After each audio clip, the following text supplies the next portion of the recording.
Hello दोस्तों, subscribe कीजिए doctor Ranjit Kumar Singh IAS channel को और साथ ही साथ बेल आइकन को भी दबाइए अपने आईएएस की प्रिपरेशन को द बेस्ट करने के लिए।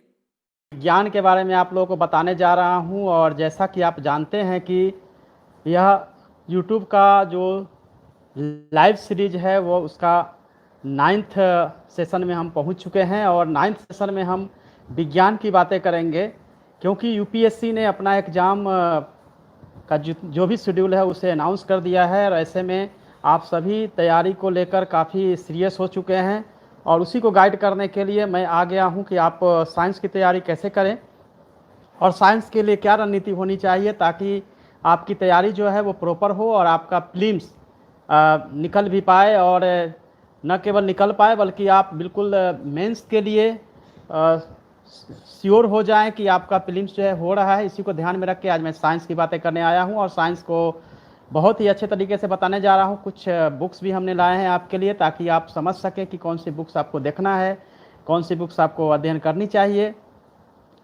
पहले हम चर्चा कर लेते हैं कि विज्ञान जो जनरल विज्ञान है उससे कितने क्वेश्चंस पूछे जाते हैं। तो फ्रेंड्स, आप देखेंगे कि यूपीएससी में 10 से 15 क्वेश्चंस पूछे जाते हैं जनरल साइंस का।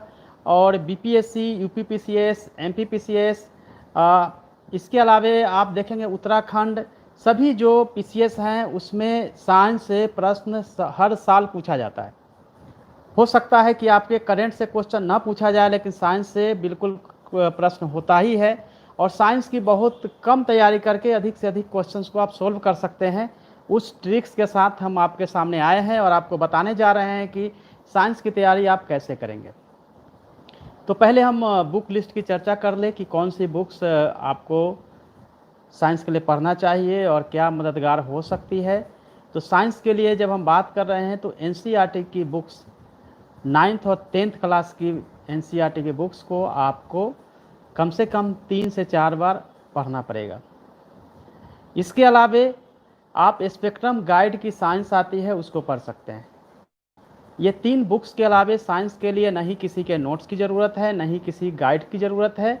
आप यहाँ से जो पढ़ेंगे उससे यूपीएससी, बीपीएस सहित सभी तरह के एग्ज़ाम्स, जो भी आप एग्ज़ाम अपियर होने जा रहे हैं, सभी एग्ज़ाम्स के साइंस को आप यहाँ से समझ सकते हैं। साइंस को समझने के लिए ज़रूरी नहीं है कि आपने 10+2 में साइंस किया हो, या फिर आप आर्ट्स किए हैं या कॉमर्स किए हैं। साइंस को, जनरल साइंस के जो क्वेश्चंस हैं बहुत इंटरेस्टिंग है। आप उसको, जो मैं बताऊंगा, कुछ तरीके बताऊंगा जिस माध्यम से अगर आप स्टडी शुरू करेंगे तो आपको आसानी होगी। तो सबसे पहले बात करते हैं बुक्स की। तो ये बुक्स है साइंस की 9th क्लास की बुक्स। हम यह आपको पीछे से बताने की कोशिश करेंगे कि बुक्स को किस तरह से आप देखेंगे। ये बुक्स है साइंस की, ये आपके 9th क्लास की बुक्स है, जिसको कि आपको सबसे पहले देखना चाहिए। और 9th क्लास की बुक्स में क्या क्या पढ़ना है वो भी हम आपको बताएंगे कि कौन से चैप्टर इसमें महत्वपूर्ण है।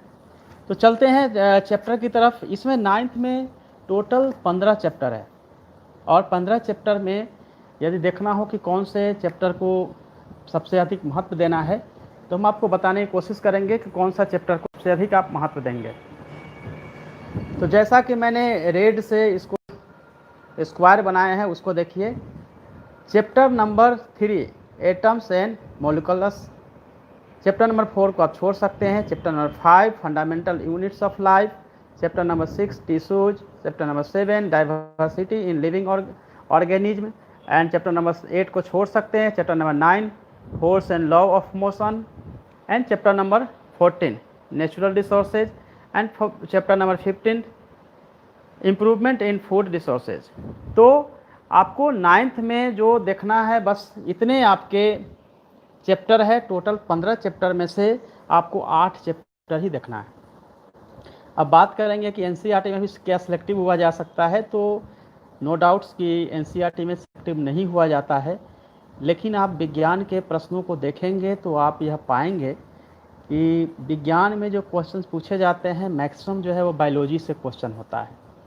और बायोलॉजी में भी देखेंगे कि कहाँ से क्वेश्चन होता है, तो ह्यूमन बॉडी से जितने भी चीज़ें जुड़ी हुई है उसी से प्रश्न पूछे जाते हैं। और कभी प्लांट से क्वेश्चन 1-2 हो सकता है, लेकिन हमेशा ह्यूमन बॉडी से संबंधित क्वेश्चन ही पूछा जाता है। हम बात करते हैं दूसरी बुक जो कि एनसीईआरटी की 10th क्लास की बुक है। जैसा कि मैं आपको बता रहा हूँ 10th क्लास की एनसीईआरटी की बुक्स को आप देखेंगे, इसमें भी मैंने कोशिश किया है कि आपको चैप्टर वाइज बताऊं कि कौन सा चैप्टर आप पढ़ेंगे। तो यह आपको हम पीछे से दिखाते हैं कि किस तरह से आपको कौन सी बुक है। आप इसको पीछे देख सकते हैं, ये आपकी 10th क्लास की एनसीईआरटी की बुक्स है। सो ये बुक्स आपको परचेज करनी होगी। देखिए, टेक्स्ट बुक फॉर 10th।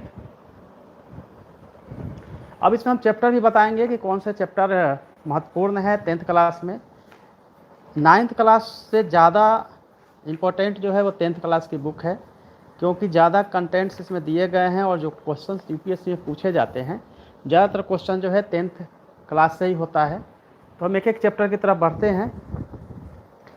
जैसा कि आप देखेंगे ऊपर से मैंने 1 से 5 के सभी चैप्टर्स को छोड़ दिया है, क्योंकि आप पहले भी पढ़े होंगे कि केमिकल्स रिएक्शंस होते हैं, इक्वेशन बनता है, एसिड बेस सॉल्ट क्या होता है, मेटल्स नॉन मेटल्स ये आपको पता है, जो पीरियोडिक टेबल होते हैं वो भी आपको पता है। तो हम चलते हैं सीधे लाइव प्रोसेस से। तो चैप्टर नंबर 6 देखेंगे, चैप्टर नंबर 7 को इग्नोर करेंगे, chapter number 8 how to organic reproduce, आप इसको देखिएगा। हेरिडिटरी को पढ़ने के लिए 9 को देखेंगे, 10 छोड़ेंगे। 11 क्लास की the human eye and the colourful world, इसको देखेंगे। उसके बाद 15 number our environment and 16 number sustainable management and natural resources. So आप इसमें देखेंगे तो 2, 3, 4, 5, 6, 7 बस 4N टोटल जो चैप्टर है 1, 2, 3, 4, 5, 6। तो आप देखेंगे 10th क्लास के टोटल जो चैप्टर है वो 16 है और 16 में से आपको केवल और केवल 6 चैप्टर पढ़ना है। कुछ चैप्टर की जानकारी भी आपको हम देंगे और चैप्टर को समझाने की भी कोशिश करेंगे। पढ़ने का जो तरीका है वो भी बताएंगे। एनसीईआरटी बुक्स को अगर आप पढ़ते हैं तो देखेंगे कि बहुत ही डायग्राम और चित्र बनाकर, पिक्चर बना के चीज़ों को बहुत अच्छे से समझाया जाता है। और मैं हमेशा मानता हूँ अगर एनसीईआरटी आप पढ़ते हैं और एनसीईआरटी में केवल आप पिक्चर पे ध्यान देते हैं और बॉक्स में जो इन्फॉर्मेशन दिया हुआ जाता है केवल उस पर भी फोकस करेंगे तो आपकी 50-60% जो है ऐसे ही आपकी तैयारी हो जाती है। फिर अब ज़रूरत ही नहीं होती है कि इसके लिए पूरी की पूरी बुक्स को पढ़ा जाए। तो कम टाइम में रिवीजन करने का एक यह तभी तरीका होता है कि जो इसमें बॉक्स में दिए गए इन्फॉर्मेशन है या डायग्राम दिए गए हैं उस पर आप फोकस कर सकते हैं और उससे अपनी जो कॉन्सेप्ट है उसको बना सकते हैं। तो कुछ जानकारियाँ और कुछ बातें भी हम लोग कर लेते हैं साइंस की, ताकि आपको एक विज़न मिले कि प्रिपरेशन को किस दिशा में ले जाना चाहिए। चलते हैं, सबसे पहले हम ब्लड की बात करते हैं, क्योंकि बहुत इंटरेस्टिंग भी है कि ब्लड डोनेशन होता है, ब्लड ट्रांसफ्यूजन जो किया जाता है उसमें क्या ध्यान रखना होता है और क्या सावधानियां होनी चाहिए, उसके क्या साइड इफ़ेक्ट होते हैं। सब लोग आप लोग जानते होंगे कि ब्लड का जो कंपोनेंट्स है वो कौन सा है, क्योंकि प्लाज्मा में जो कंपोनेंट्स है वह जानते हैं। रेड ब्लड सेल है, वाइट ब्लड सेल है, उसके बाद प्लेटलेट्स है और फिर ये ब्लड जो है जिस तरह से प्लाज्मा में कैरी होता है।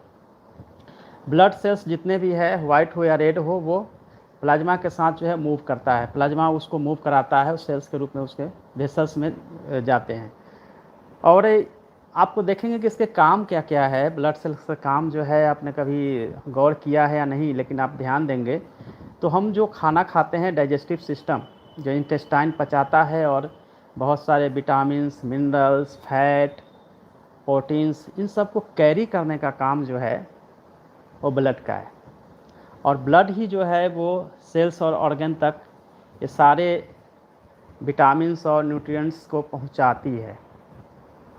ये पहुंचाती ही नहीं है, बल्कि अगर हम एक एक ब्लड की बात करें, अगर सपोज रेड ब्लड सेल की बात करें तो यह आप सबको पता है कि रेड ब्लड सेल्स जो है वो 120 डेज तक ज़िंदा रहता है। फिर बोन मैरो से कंटिन्यू बनने का प्रोसेस है वो बनता रहता है, यानी कि डेड होता रहता है, बनता रहता है, एक कंटिन्यूअस प्रोसेस होता है जो कंटिन्यू चलता रहता है। और रेड ब्लड सेल्स जो है वो ऑक्सीडेशन, शरीर में जो ऑक्सीजन है उसकी परिपूर्ति के लिए मुख्य रूप से उस एलिमेंट्स के रूप में काम करता है। ब्लड जो है, जैसे आप हम देखते हैं रेस्पिरेटरी सिस्टम जो हमारा है, श्वसन, जो प्रणाली है टोटल नाक से लेकर नीचे तक की, वहाँ से जो ऑक्सीजन है उसको लेके पूरे बॉडी में मसल्स तक पहुँचाती है और फिर वहाँ से urea and other thing suppose date कि कार्बन डाइऑक्साइड, इन सब को लेके फिर से एग्जिस्ट, मतलब बाहर की तरफ जो करना है वो भी जो है रेड ब्लड सेल का काम होता है। वाइट ब्लड सेल का जैसा कि आप जानते हैं कि यह जो है वो शरीर में जो भी कुछ हानिकारक चीज़ें हैं उसको जो है दूर करने के लिए एंटीबॉडी के रूप में काम करती है, और यह जो है एक वॉचमैन की तरह होता है, पहरेदार के रूप में होता है जो कि आपको बचाता है। जब रेड ब्लड सेल कम हो जाता है तो आप देखेंगे कि रेड ब्लड का सेल्स का जो आकार प्रकार है वो बदलने लगता है, न्यूमोनिया होता है, और फिर हम लोग अलग से आयरन खाते हैं तो आप देखेंगे आयोनाइज्ड गैस के रूप में हमारे शरीर में जो है प्लेटलेट्स होता है, प्लाज्मा होता है। तो आयरन की पूर्ति हम जब कर देते हैं तो शरीर में फिर से जो है ब्लड बन जाता है, और ब्लड जब नहीं होगा तो जितना भी आप शरीर में खाते हैं वो सही प्रॉपर जगहों पे नहीं पहुंच पाता है। ये भी आप जानते हैं, जैसा कि मैंने अभी आपको बताया कि ब्लड होना जैसे 4.5 से लेकर 5.5 लीटर तक शरीर में ब्लड होता है, और यह ब्लड का जो फंक्शन है आपके पूरे शरीर के को स्वस्थ रखना, मजबूत रखना, ये सब जो है ब्लड हर सेल्स तक पहुंचता है, हर ऑर्गन्स तक जो है सेल्स ये ब्लड पहुंचता है, और ब्लड अपने साथ कैरी करता है सारे न्यूट्रिशंस को, सारे पोषण को कैरी करता है और उसको ले जाता है, और फिर वो वहाँ पे बनने वाले जो भी बॉडी के लिए जो ज़रूरी नहीं है नकारात्मक चीज़ें, हानिकारक चीज़ें हैं, CO2 है, लैक्टिक एसिड है, यूरिया है, इन सबको जो है बाहर निकालने का काम भी है, प्रॉपर उस ऑर्गन्स तक पहुंचाने का भी काम ब्लड करता है। इतना ही नहीं, ब्लड जो है आप देखते हैं जितना भी हार्मोन्स हैं हमारे बॉडी में, जितने सारे ग्लैंड्स हैं, ह्यूमन ग्लैंड्स हैं, वहाँ से जो सेक्रेशन होता है हार्मोन्स को, उसको भी प्रॉपर और सही ऑर्गन्स तक पहुंचाने का काम ही ब्लड का होता है। तो आप समझिए कि ब्लड का कितना बड़ा रोल है, और लाइफ के लिए सबसे ज़रूरी जो है ब्लड है। अब ब्लड के जो कुछ ज़रूरी चीज़ है उसको हम पहले समझ लेते हैं। 2 चीज़ें आप लोग जानते होंगे कि यूनिवर्सल डोनर कौन होता है, यूनिवर्सल रिसिप्टर, यानी कि आप उसको कई बार कहते हैं कि सभी का ब्लड लेने वाला, सभी को ब्लड देने वाला कौन होता है। तो जनरली आपका ये होता है कि AB जो है वो सभी को, यूनिवर्सल जो है वो रिसीवर होता है, रिसिप्ट होता है, रिसिप्ट करता है। तो यूनिवर्सल रिसीवर का जो काम है वो AB का है, वो जो है ब्लड ग्रुप वाले वो सभी को दे सकते हैं, वो यूनिवर्सल डोनर होते हैं। बट RH फैक्टर को भी आपको जानना बहुत ज़रूरी है, क्योंकि अगर RH फैक्टर को नहीं जानेंगे तो आप ब्लड के सभी चीज़ों को नहीं समझेंगे। RH फैक्टर क्या होता है? ब्लड सेल्स के ऊपर कैरी करता है, वो उसके ऊपर होता है RH फैक्टर। जिसमें RH फैक्टर होता है वो उसको हम पॉजिटिव कहते हैं, RH फैक्टर नहीं होता है उसको निगेटिव कहते हैं। जैसे हमारा ब्लड वो पॉजिटिव है, यानी कि हमारे ब्लड सेल्स के ऊपर RH फैक्टर है, पॉजिटिव है, और जिसमें वो निगेटिव है यानी कि RH फैक्टर निगेटिव है। तो क्या AB निगेटिव वाले अगर कोई व्यक्ति है, और जैसा कि आप जानते हैं कि AB निगेटिव यूनिवर्सल रिसीवर है, रिसिप्टर है, तो क्या उसको कोई भी ब्लड दिया जा सकता है अगर AB निगेटिव वाला है? आप बोलेंगे हाँ दे सकते हैं, बट नो। आपको मैंने बताया AB निगेटिव, AB निगेटिव का मतलब है कि RH फैक्टर नहीं है, और यदि हमने अपना ब्लड O पॉजिटिव दिया, प्लस पॉजिटिव का मतलब ये है कि हमारे में RH फैक्टर है और वहाँ पे RH फैक्टर नहीं है AB माइनस में, तो इसका मतलब है AB माइनस जो है वो यूनिवर्सल रिसिप्टर नहीं है। तो इसके लिए ज़रूरी है AB पॉजिटिव जो है वही AB पॉजिटिव ही यूनिवर्सल रिसिप्टर हो सकते हैं, माइनस वाले नहीं हो सकते हैं। केवल नॉर्मली आप जब बहुत डीपली पढ़ेंगे तब आप समझेंगे, अदरवाइज आप हमेशा देखेंगे AB है, लेकिन आपको मैं और भी डीपली आपको बताने की कोशिश कर रहा हूँ। AB प्लस वाले हैं, AB माइनस वाले को अगर देना होगा तो A minus, AB minus, B minus, O minus, जो तो वहाँ पे नहीं है। लेकिन आपके मन में फिर प्रश्न आएगा कि AB पॉजिटिव वाला है और अगर उसको हम A माइनस, B माइनस यानी B negative, A negative, AB negative अगर हम देते हैं तो क्या होगा? तो कुछ नहीं होगा, बिकॉज जिसके पास जो चीज़ है और उसके बगैर किसी चीज़ को हटा के आप देते हैं कोई प्रॉब्लम नहीं, लेकिन जिसके पास नहीं है और उसको जोड़ के अगर देते हैं, प्लस करके देंगे, तो प्रॉब्लम होगी। इसका मतलब यह है कि AB प्लस को कोई भी ब्लड दे सकते हैं, वो पहले पॉजिटिव हो या निगेटिव हो। आप समझ गए होंगे बात को। उसी तरह से आप देखेंगे कि हम वो ब्लड ग्रुप O जो है वो यूनिवर्सल डोनर है, बट यूनिवर्सल डोनर होने के लिए क्या चाहिए? यूनिवर्सल डोनर होने के लिए केवल यह कह देना कि मैं O पॉजिटिव हूँ, वो यूनिवर्सल डोनर हूँ, इसका मतलब है कि O पॉजिटिव तो हैं आप, बट आप कहाँ दे सकते हैं? जहाँ ब्लड में RH फैक्टर पॉजिटिव है वहीं दे सकते हैं। ओके, तो फिर आपको मन में आएगा कि फिर निगेटिव वाले को दे सकते हैं क्या? वो पॉजिटिव वाले हम हैं तो नहीं दे सकते हैं। हम पॉजिटिव को कभी भी निगेटिव वाले को नहीं दे सकते, लेकिन पॉजिटिव वाले को निगेटिव वाला जो RH factor without RH factor दे सकते हैं। शायद आप कंफ्यूज ना करें, मैं इसको अच्छे से आपको समझाने की कोशिश करूँगा। यूनिवर्सल अगर हम डोनर की बात करें तो डेफिनेटली यूनिवर्सल डोनर जो है वो निगेटिव ही होगा, जैसे मैंने AB निगेटिव बताया। क्योंकि अगर O निगेटिव होगा, यूनिवर्सल डोनर है, तो A माइनस वाले को दे सकता है, A पॉजिटिव वाले को दे सकता है, B पॉजिटिव वाले को दे सकता है, B निगेटिव वाले को भी दे सकता है, AB निगेटिव वाले को भी दे सकता है, AB पॉजिटिव वाले को भी दे सकता है। इसका आपको RH फैक्टर को समझना पड़ेगा। और जब भी हम अपना ब्लड टेस्ट कराते हैं तो कभी भी हमारा ब्लड ग्रुप ये नहीं होता है कि A है, B है, AB है। जब हमेशा बोला जाता है A प्लस है या A माइनस है या AB माइनस है, AB प्लस है, ये सब बोला जाता है। जनरली सबसे अधिक ब्लड ग्रुप अगर है तो वो है O पॉजिटिव है और B पॉजिटिव है, ज़्यादा है। बट AB निगेटिव जो है वो रेयर है, बहुत रेयर है। अब चलते हैं ब्लड ट्रांसफ्यूजन के बारे में आगे। जो आपकी भ्रांतियां हैं उसको दूर करते हैं कि ब्लड ट्रांसफ्यूजन में क्या सावधानियां होती है। ब्लड ट्रांसफ्यूजन में दो तरह की बातें होती है। जैसा कि मैंने बताया 120 दिनों तक रेड ब्लड सेल्स जो है जीवित रहता है, तो डॉक्टर हमेशा यह प्रीफर करता है कि भाई आप अपने किसी रिलेटिव को या बिल्कुल ताज़ा ब्लड दीजिए। उसके पीछे यही रीज़न होता है कि आप बॉडी से देंगे तो वो बिल्कुल अभी डेट नहीं करेगा सेल, लेकिन कहीं पे पड़ा हुआ है या ब्लड बैंक से लेते हैं या ब्लड बैंक लंबे समय से पड़ा हुआ है तो उसमें से डेड होते जाता है। ब्लड सेल्स डेड होते जाएगा तो उसका शेप जो है वो चेंज होते जाएगा, मतलब प्रॉपर नहीं होगा, वो उतनी ज़्यादा जो है बॉडी में जो हमें न्यूट्रिशंस चाहिए वो नहीं मिल पाएगा। ब्लड के साथ आप जानते हैं कैरी होता है पूरा का पूरा न्यूट्रिशंस, न्यूट्रिएंट्स, तो पोषण जो है वो होता है। अगर वो नहीं होगा तो फिर प्रॉब्लम होगी। तो यही वजह है कि हमेशा जो हम ब्लड जब ट्रांसफ्यूजन करते हैं तो हमेशा जो है अपने रिलेटिव से देने की या दिलवाने की कोशिश करते हैं और बिल्कुल फ्रेश ब्लड, ताज़ा ब्लड जिसको कहते हैं उसको देते हैं। अब आपके मन में प्रश्न आता है कि कई बार जो है वो उसके साइड इफ़ेक्ट क्या होते हैं।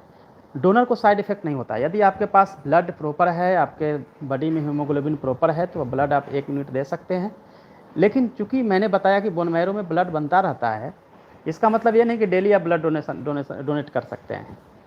कम से कम जो है 1.5 महीने का गैप होना चाहिए, तब आप 1.5 महीने के गैप पे कितना बार भी ब्लड दे सकते हैं। और इसके लिए एज आप जानते हैं 16 से लेकर 50, 60, 70 साल तक, 50 से 60 साल तक के लोग दे सकते हैं, क्योंकि एज ज़्यादा बढ़ता है तो फिर उनका जो ब्लड होता है वो सेल्स जो है उतने हेल्दी नहीं होते हैं।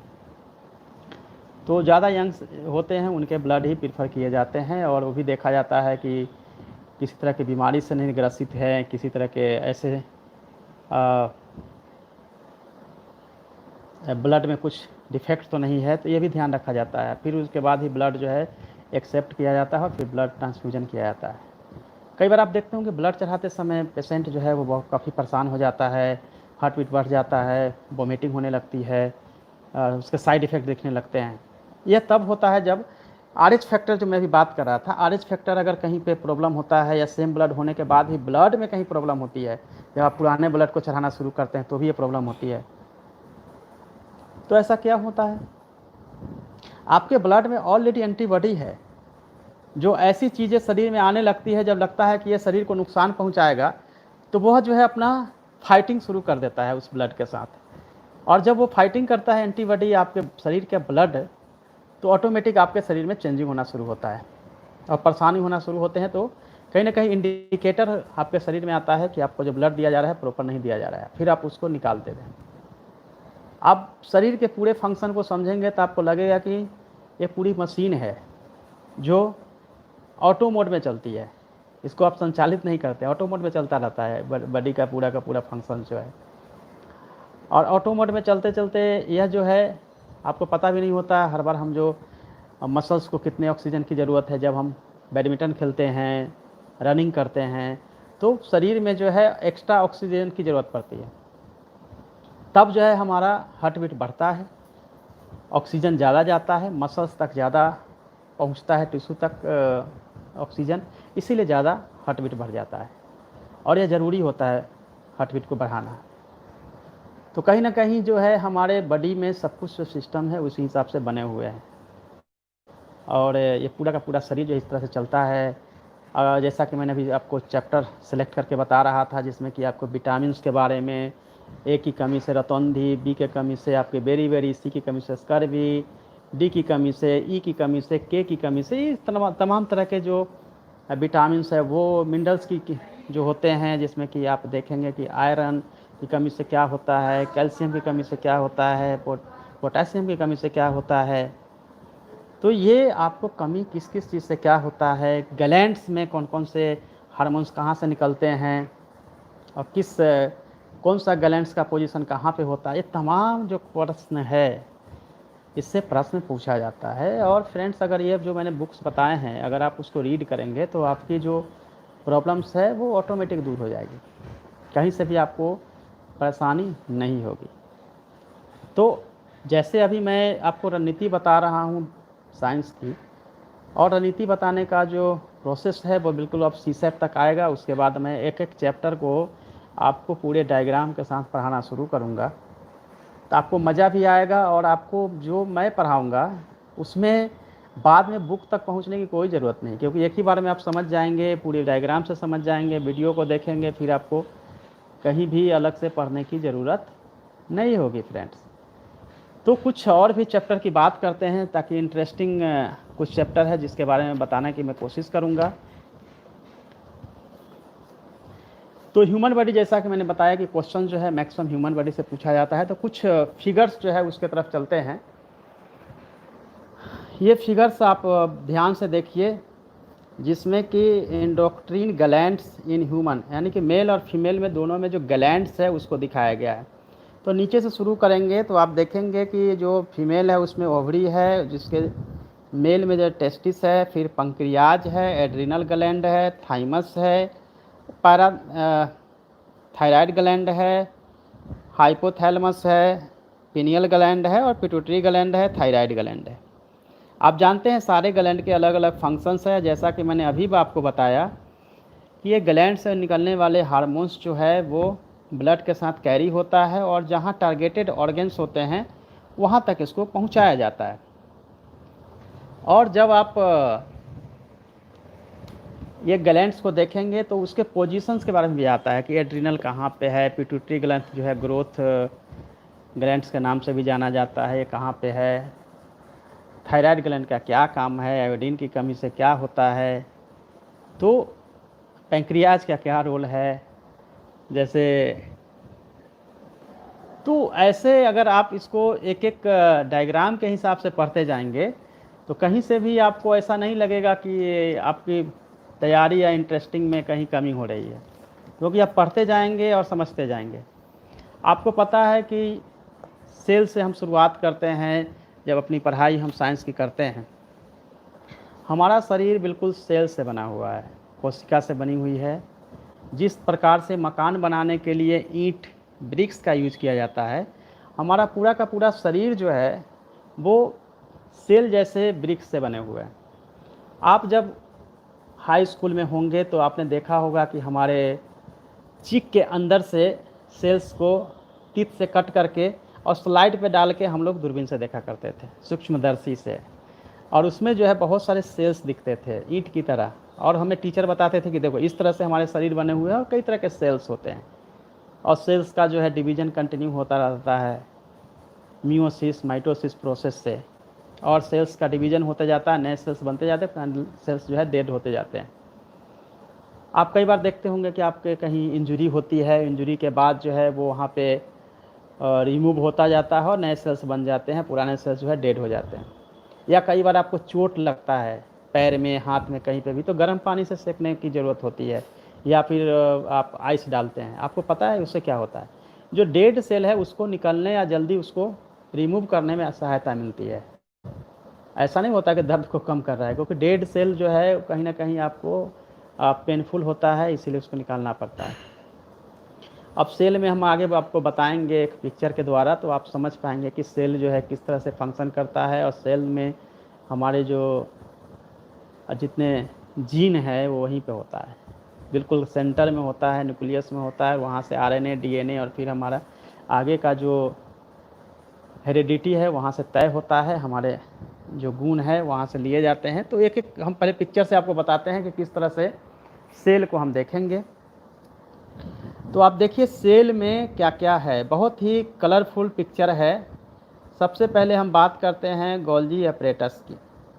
देखिए इसके साइज जो है ऊपर के टॉप में आपको दिख रहा होगा, न्यूक्लियर इन्वेलप जो है उसमें, यानी कि आप देखेंगे न्यूक्लियर इन्वेलप के अंदर में ऑलरेडी न्यूक्लियस दिए गए हैं, और उसके बाद आप देखेंगे लाइसोसोम जो है बिल्कुल गोल आकार का है, सेंट्रियोड जो है उसके बीच में है, प्लाज्मा मेम्ब्रेन जो है बाहर का जो होता है, और राइबोसोम आप जानते हैं कि ये प्रोटीन का उपापचय करता है। लाइसोसोम के बारे में आप जानते हैं कि यह जो है सुसाइड बैग कहलाता है। जब सेल में इंजरी होती है, सेल जब डेड होने वाला होता है, तो लाइसोसोम जो है वो अपनी जो तरल पदार्थ है निकालती है, और सारा का सारा डेड सेल जो है वो डेड होते जाता है। तो लाइसोसोम का फंक्शन जो है बहुत क्लियर है। माइटोकॉन्ड्रिया जो है वो पावर हाउस कहलाता है, क्योंकि ऑक्सीडेशन का काम इसका है, तो कोशिका का पावर हाउस माइटोकॉन्ड्रिया कहलाता है। उसी तरह साइटोप्लाज्म है। तो इस तरह से आप अगर पिक्चर को अपने स्टडी टेबल पे रखेंगे या स्टडी रूम में दीवारों पे चिपकाएंगे, तो यह आपको ऑटोमेटिक याद हो जाएगा। जैसा कि मैं आपको बता रहा था कि माइटोसिस और मियोसिस डिवीज़न को, तो माइटोसिस मियोसिस डिवीज़न को हम यहाँ से देख सकते हैं। ये देखिए आप जो है माइटोसिस जो डिवीज़न है जिसमें कि 2 बनता है, और मियोसिस डिवीज़न जिसमें कि 2 के बाद जो है 4, ये पूरी तरह से सेल्स का डिवीज़न जो है उसको दिखाया गया है। तो फ्रेंड्स जो है सेल्स के जो वर्क है, सेल्स के बारे में अगर आप पढ़ेंगे तो आपको सेल्स की पूरी जानकारी जो है मिलती चली जाएगी। और सेल्स को रॉबर्ट हुक ने जो खोजा था, उसके बाद आगे इस पर कई रिसर्च हुए, अलग अलग वैज्ञानिकों ने अलग अलग तरीके से उसको बताया है। और सेल्स को बहुत अच्छे से पढ़ने की ज़रूरत होती है, क्योंकि यहीं से आपकी यूनिट्स जो है शुरू हो जाती है।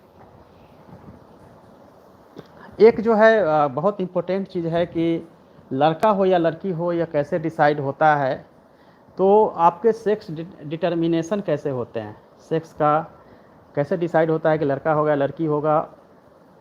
सामान्य तौर पे गांव में आप देखते होंगे जो कम पढ़े लिखे लोग हैं वो हमेशा जो महिलाएं होती है उन्हीं का दोषारोपण किया जाता है। जब कंटिन्यू लड़कियां होती है या लड़का होता है तो बोला जाता है कि इस महिला के चलते ही होता है। और एक कहीं ना कहीं जो सोशल रिजिडिटी है, सामाजिक अंधविश्वास है, उसको तोड़ने के लिए भी इस बात को जानना ज़रूरी है कि लड़का हो या लड़की हो, या डिसाइड जो है बिल्कुल मेल पे डिपेंड करता है। क्योंकि आप जानते हैं कि जो क्रोमोजोम है 22 पेयर में होता है, 23वां पेयर के रूप में क्रोमोजोम जो है मेल में एक्स और वाई, और फीमेल में ऑलवेज एक्स एक्स होता है। तो फीमेल साइड से जो जाइगोट बनता है, जो क्रोमोजोम दिया जाता है, उसमें एक्स ही आना है। और यदि मेल का डोमिनेंट करता है एक्स, और एक्स मिलता है तो फीमेल बनता है। अगर मेल ने वाई, मेल के साइड से अगर वाई आता है और जाइगोट बनता है तो वो मेल बनेगा, और वाई आएगा, एक्स आएगा तो फिर वो फीमेल बनेगा। तो यह पूरी तरह से डिपेंड करता है मेल पे कि जो फीमेल के साइड से ओवम बनता है, मेल के साइड से जो स्पर्म जाता है, उसमें डोमिनेंसी किसकी है एक्स वाई में, तो तो अगर कहीं फीमेल कंटिन्यू पैदा हो रही है किसी के घर में या मेल, उसके रीजन जो है वो मेल ही होता है, फीमेल नहीं होता है। जबकि आज तक ग्रामीण क्षेत्रों में ऐसा माना जाता है, महिलाओं के चलते होता है। तो इसको हम एक डायग्राम से समझने, मैप से समझने की कोशिश करेंगे कि किस तरह से ये होता है। देखिए, आप जैसा कि पिक्चर में देख रहे हैं, पहले ऊपर की पिक्चर को देखेंगे। फीमेल XX आपको दिख रहा होगा, फीमेल XX, मेल XY। इससे जो जाइगोट जाता है, ये फिगर बहुत ही क्लियर कट है। देखिए कि फीमेल साइड से ऑलवेज X ही जाएगा। मेल साइड से अगर X आता है तो यहाँ पे फीमेल होती है, लेकिन Y और X मिलता है तो फिर ये आप नीचे देख रहे हैं कि मेल बनता है। तो ये काफ़ी इंटरेस्टिंग है कि मेल और फीमेल का जो डिटर्मिनेशन है वो पूरी तरह से मेल पे ही डिपेंड करता है। तो इस तरह से अगर आप अपनी स्टडी को कंटिन्यू रखेंगे तो आपको कहीं भी स्टडी में कोई दिक्कत नहीं होगी। और NCERT की पूरी बुक्स मैंने दोनों ही क्लास की थ्रू आउट मैंने पढ़ी है, इसीलिए मैं आपको बता रहा हूँ कि यह बुक्स जो है काफ़ी उपयोगी है। इसी से आपके सारे के सारे जो चैप्टर है वो कवर हो जाता है। केमिस्ट्री और फिजिक्स के भी जो चैप्टर है इसमें दिए गए हैं। ग्रेविटी के जो रूल्स हैं उससे संबंधित, न्यूटन के तीनों लॉ है वो, आई साइट में किस तरह से हम कॉन्क्लेव, कॉन्वेक्स लेंस या सिलेंड्रिकल लेंस को यूज कब करते हैं, दूर निकट दृष्टि दोष, हिंदी में बोले तो दूर दृष्टि दोष, बिंदुता, ये सब तमाम चीज़ें जो है NCERT में दी गई है और काफ़ी कॉन्सेप्ट बेज में है। अगर मान लेते हैं कि आप कोई दूसरे बुक्स पढ़ते होंगे और आपको परेशानी होती होगी कि भाई समझने में दिक्कत होती होगी, तो वैसे में आपको अगर मदद कोई कर सकता है तो ये हमारी जो साइंस की 9th 10th क्लास की NCERT बुक्स और स्पेक्ट्रम गाइड को आप पढ़ेंगे तो आपको मैक्सिमम जो क्वेश्चंस है वो यहाँ से मिल जाएगा। सभी UPSC की तैयारी में लगे हुए हैं। UPSC का एग्ज़ाम में अभी कोई टाइम भी है, तो खूब अच्छे से स्टडी करिए। साइंस के 10 से 15 प्रश्न पूछे जाएंगे, लेकिन आप करंट पे भी ध्यान रखिएगा। साइंस के जो जनरल साइंस के प्रश्न हैं वो करंट से जुड़े होते हैं।